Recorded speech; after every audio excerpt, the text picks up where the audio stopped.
Welcome to The Current. Around this time of year, there's a lot of young people that are being told to think carefully about their future. University or college, which career path, which qualification. And while a lot of those routes are right for many, they're not the only route to building a successful life. My guest today is living proof of that. Starting at only 15 years old, learning his craft the hard way through real world experience, building his first business at 21, and taken some hard lessons along the way, and then coming back stronger, going on to build Summit Scaffolding from zero to one of Ireland's leading scaffolding businesses, now turning over close to 10 million a year and employing over 100 people. Not through theory, not through hype, but through grit, leadership and resilience, and years of learning about what actually works. Today, I'm joined by Keith Dwyer, Managing Director of Summit Scaffolding. Keith, welcome to The Current. How are you? Not too bad at all. Thanks for having me. Pleasure's mine. We're looking forward to unpack this journey a little bit and try and get as much information from you and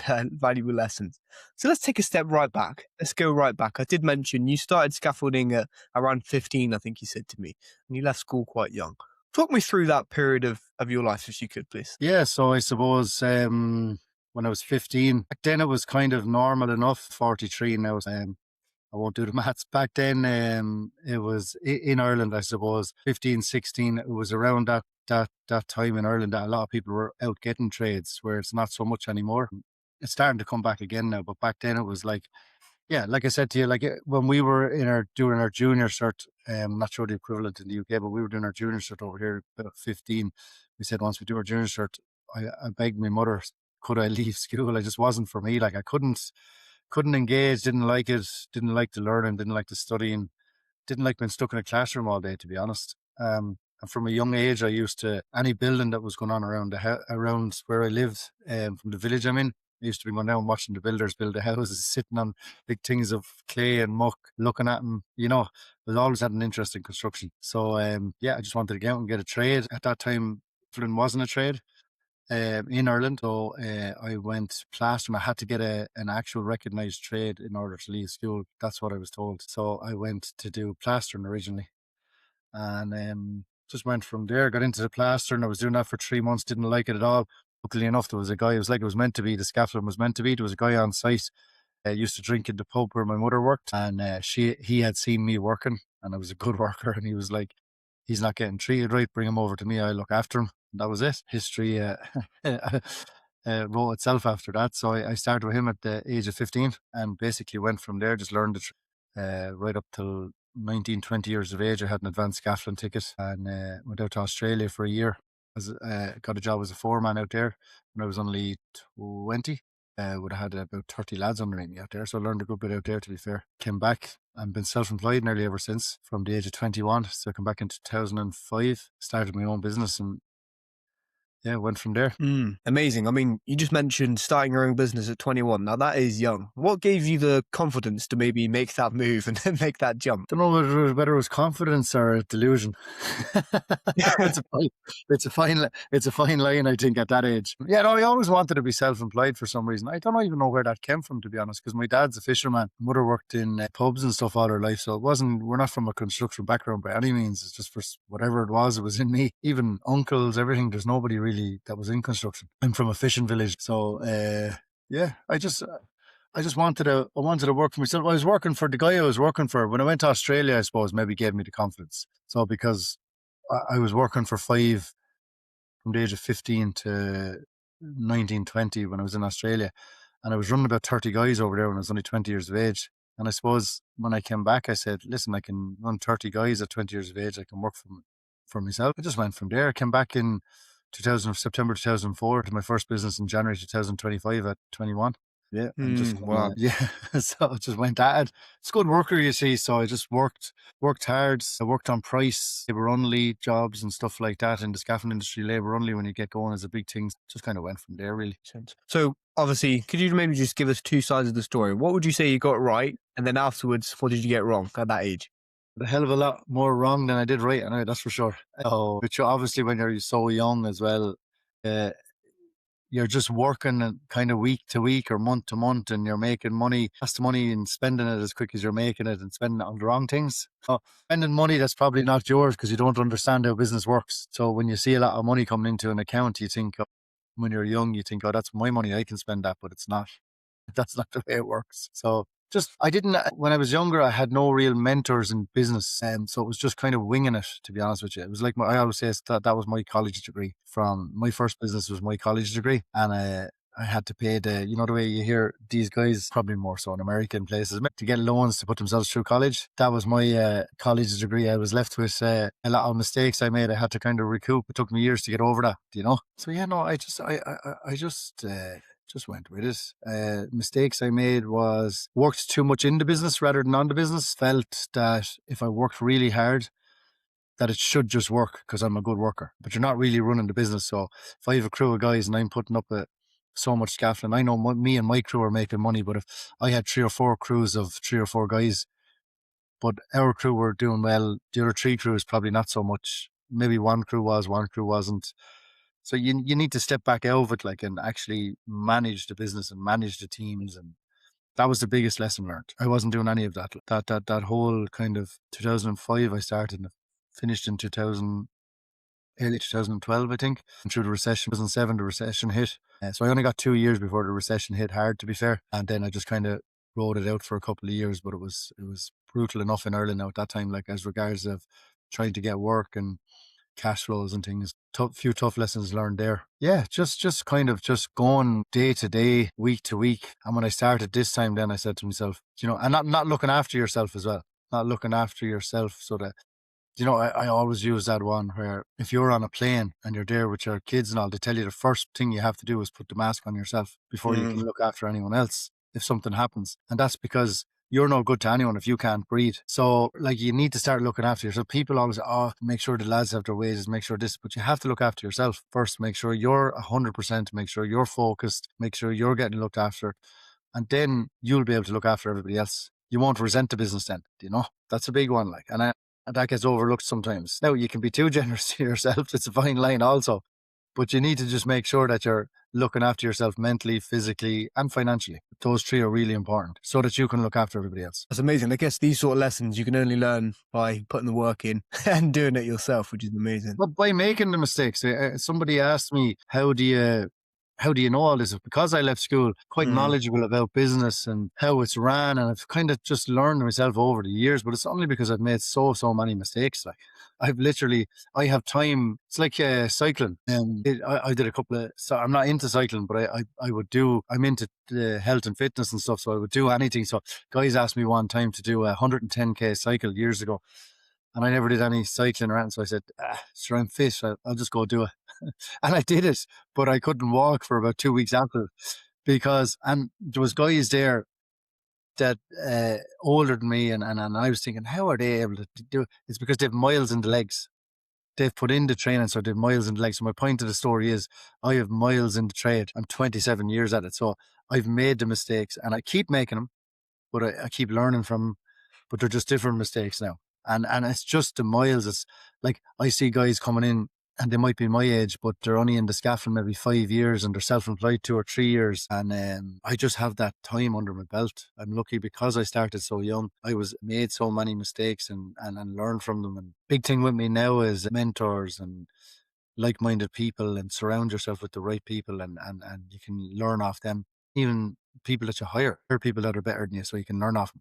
That's huge, I like it.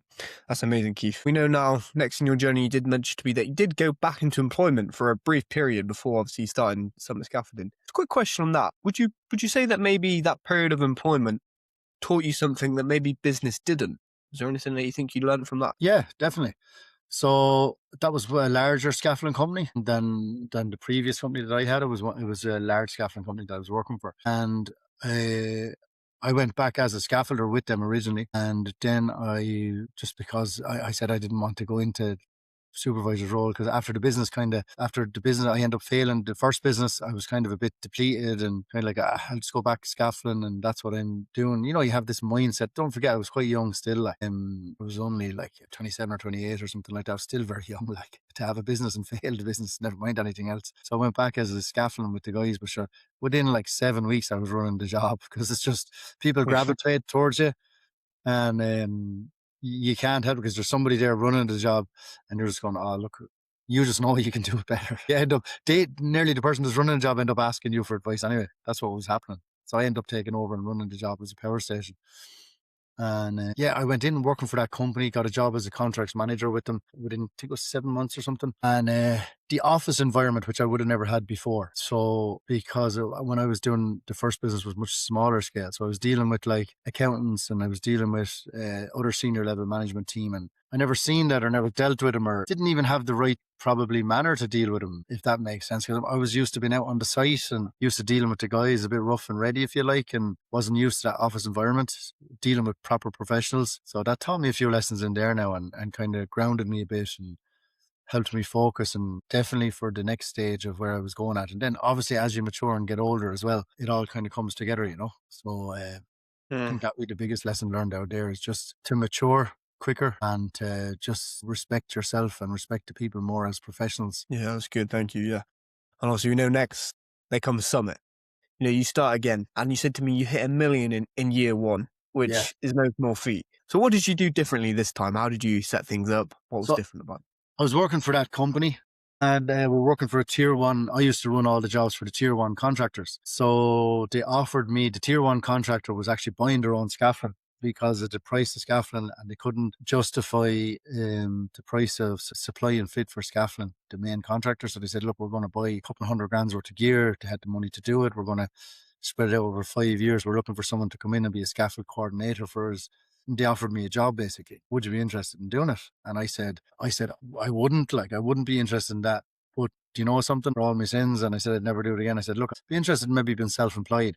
I can take on they had 2 large projects at the time close together from where I'm from. I said, I'll take on the 2 projects at labour only for you. Now I had no money at the time, no funds, no anything. So that contractor, I went into him and I said, I have no money. Now, when I mean no money, I mean zero. No money for wages, even a week's wages. But I went into the contractor and I said, listen, if you can give me 20 grand up front, I said, that'll help me pay the wages. I said, I'll take on the 2 jobs for you and you take 1,000 a month back for 20 months. The contracts were about 20 months or so. I'm like, that's 1,000 a month. They said, yeah, no problem. You just take it back out of the money we make for you.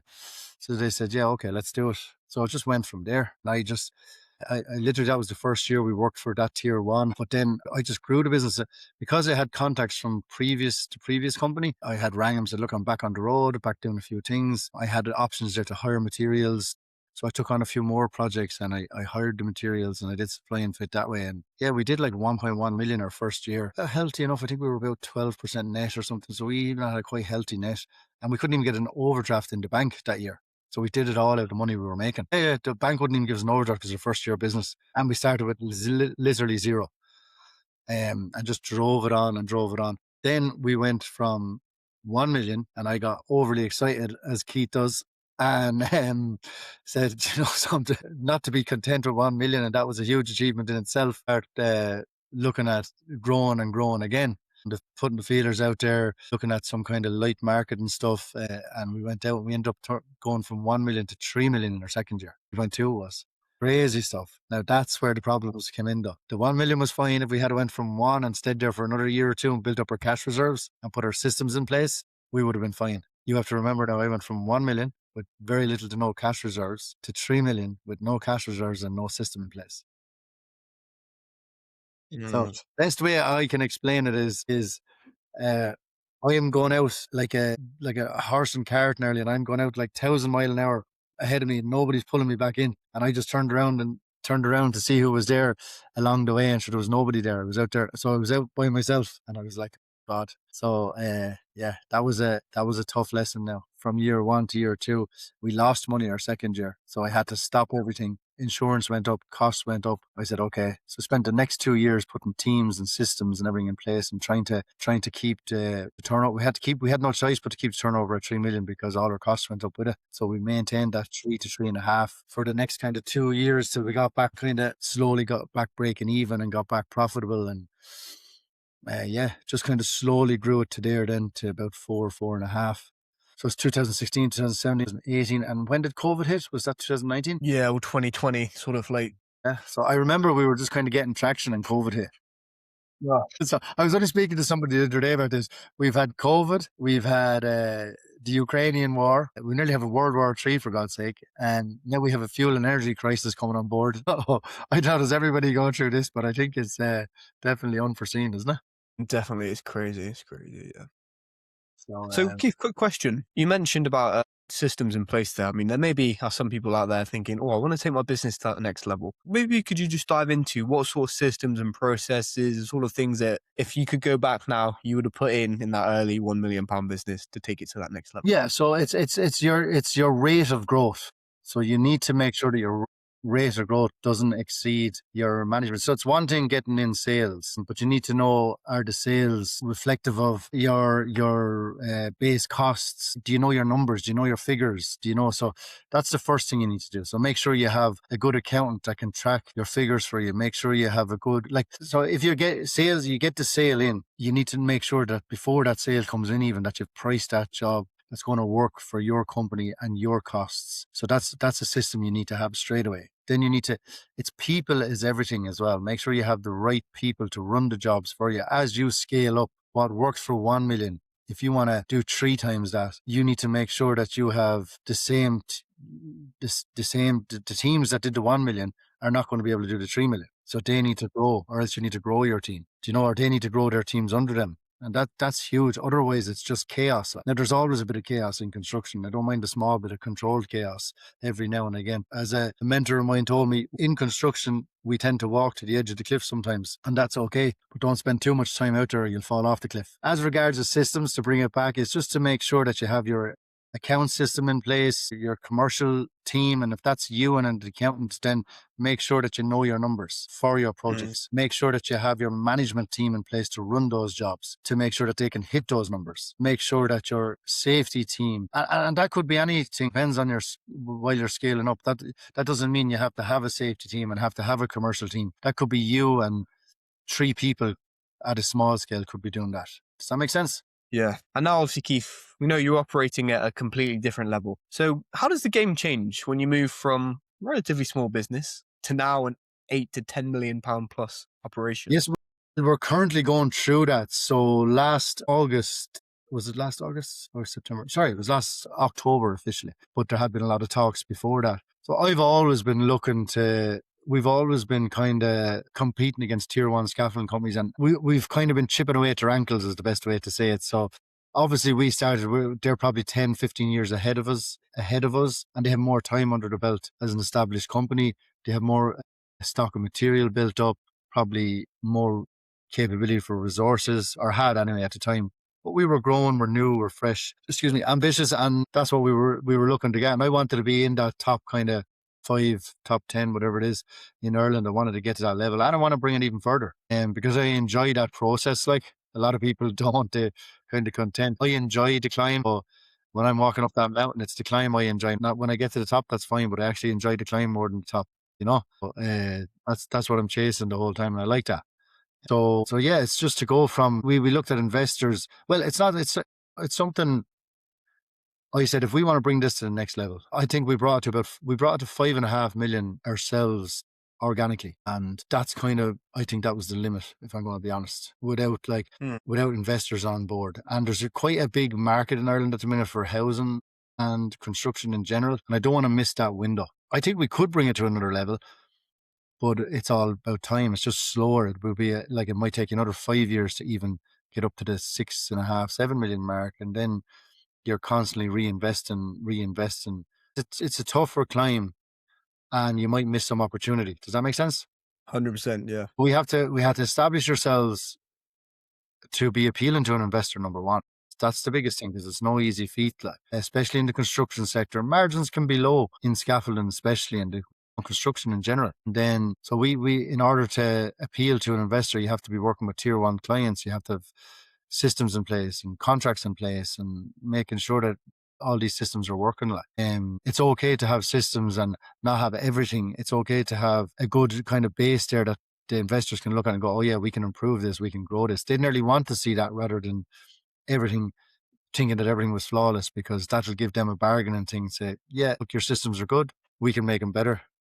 Mm. with the experience and the investment, and that's kind of what happened. So we got talking to a broker, to brokerage. A couple of guys were interested, and then we ended up meeting a guy that had a scaffolding company previously that wasn't. It was just one of his businesses. He has like 10 or 15 businesses, the group, and scaffolding was one of the businesses that was kind of underperforming and failing. He was really struggling with it, and he was looking at closing it up. It was just the right timing. So he said he met me. I get on very well with the guy, and he met me.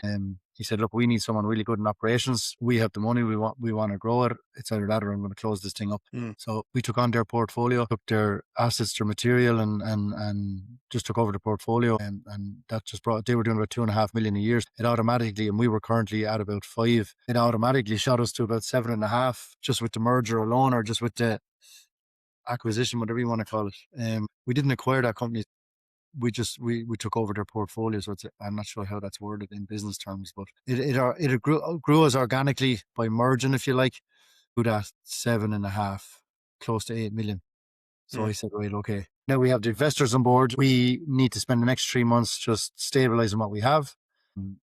This calendar year, there from January to December, we're looking to grow it to 10 million by the end of December, which is another 2 million, and just build on our stock. We have big negotiating power with some of the largest suppliers in the world, which is huge. We done a huge marketing campaign, which I never would have done before. Based on everything that we've put together, I've looked at a marketing strategy and campaign, the marketing team now, so we can look at, say, right, this is where we're at. And with Scaffolding have now got investors, we now have this, so now we're looking to take it to the next level. So now clients can actually see for their own eyes, because we've done jobs in the past where I know and they know some of them don't really have the capability for the large scale jobs. They're just not there yet. Mm-hmm.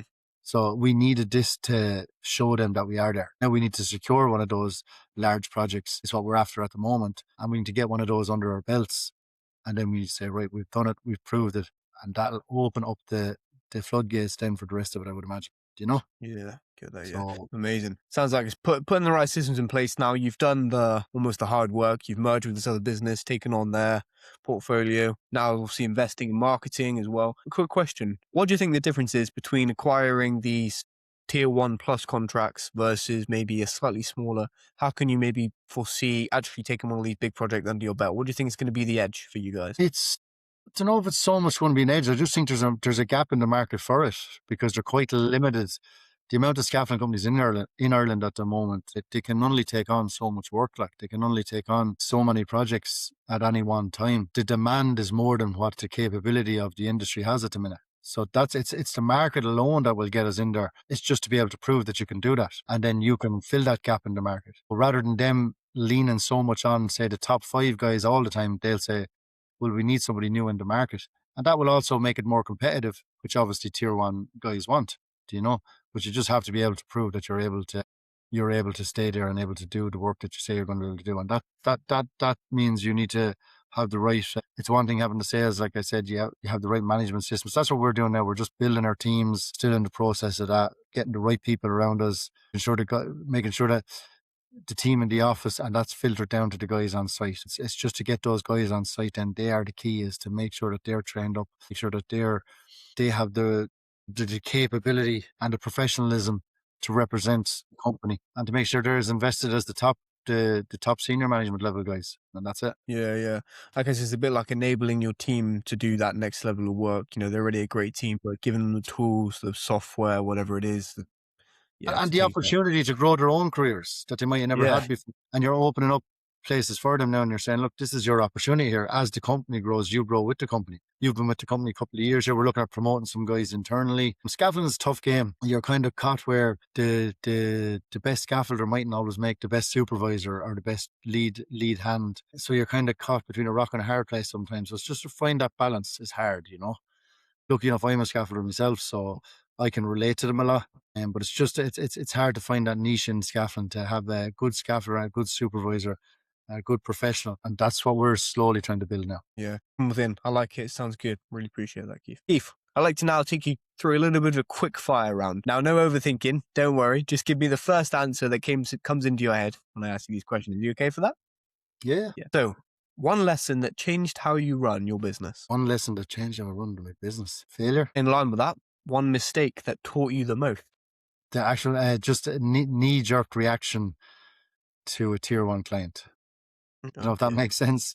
Yeah, I think I see what you're doing. Yeah, just of a few, me personally, taking the personal factor out of it and just Mm, treat it as a business, and be professional. Sometimes I'm guilty of that, leading by emotion rather than leading with your head. I like it, thanks. One thing young tradespeople maybe get wrong. Wanting things done, expecting too much too fast, not living in the moment, expecting the money, chasing the money rather than chasing your career. Be the best. I always say to lads, be the best that you can be, and the money will follow you.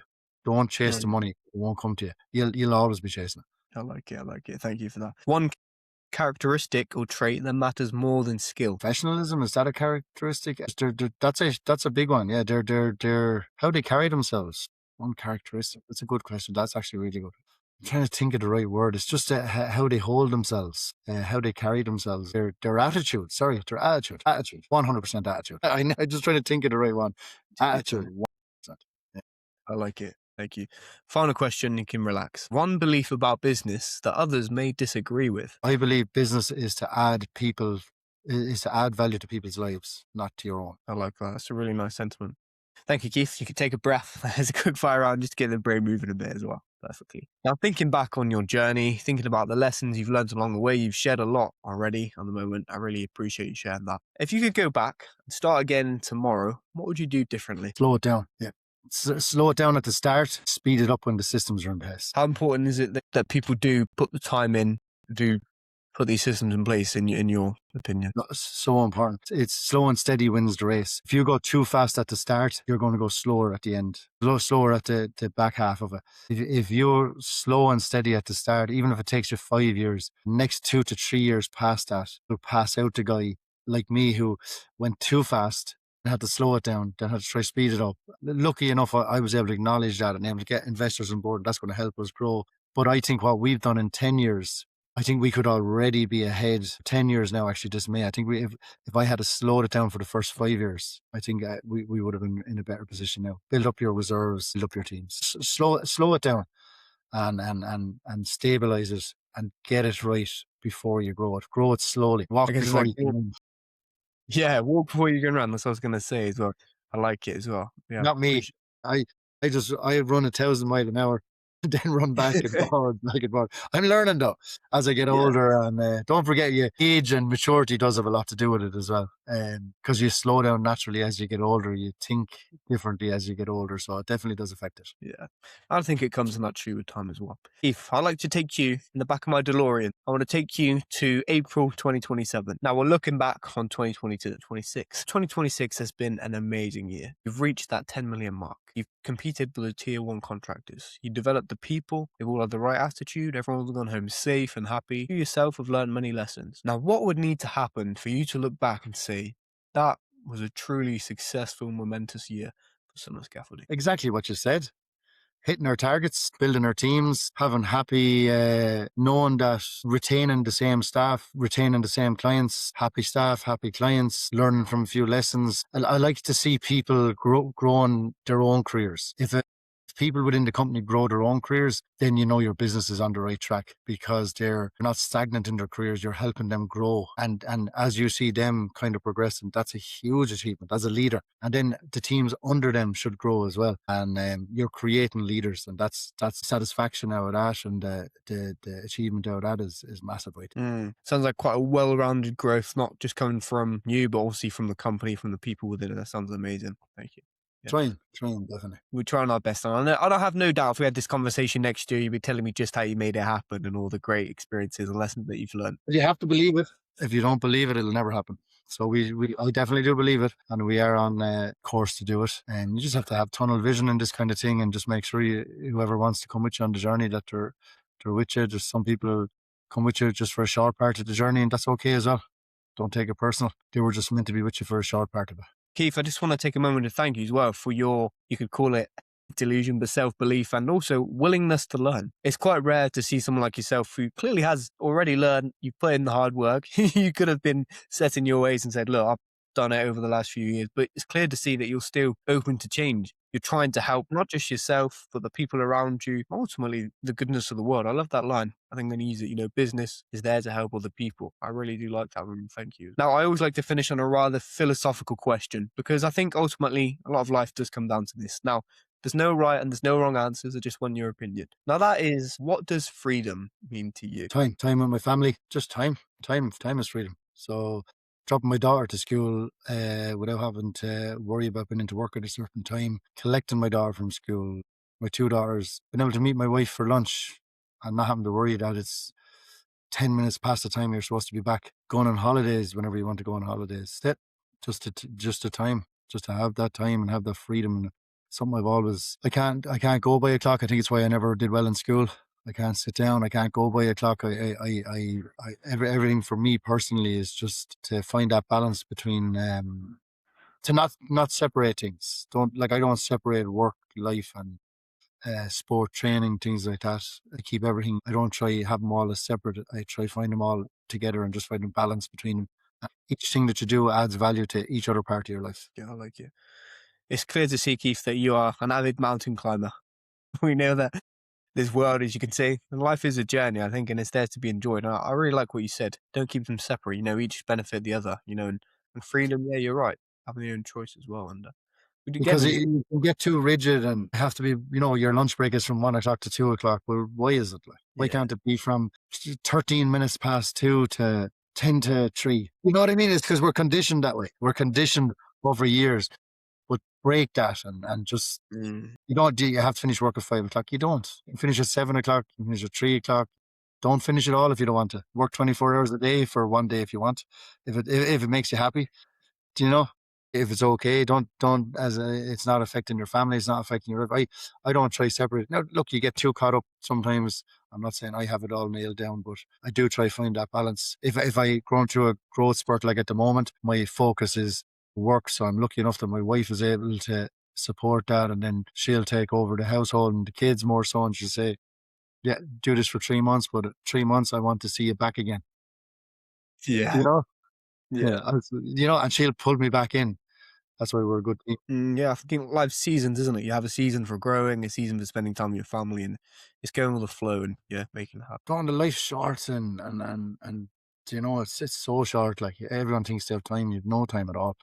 Like it just goes it's so fast. And the weird thing about this life is that the more you enjoy it, the faster it goes. And you hear about people that are depressed and they feel like their days are long. That's life. Isn't that crazy? Like, so if you're unhappy and depressed, your days drag out. If you're happy and excited, your days go quick. It's crazy, like how the human brain works, or why we're here, that the more you enjoy this life, the quicker it'll go. So just enjoy it. Definitely, we've got to savor every moment as well. Yeah. Yeah. Keith, thank you so much for sharing all your experiences, past, present, and we now future as well, and the lessons you're going to learn as well.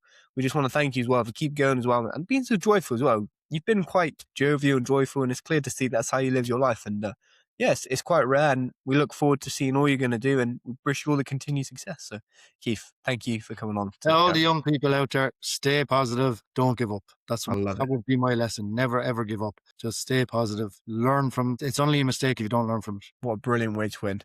Keith, thank you for all your gems of wisdom. It's been a real pleasure. Thank you. But thank you so much. Thank you. Cheers, bye.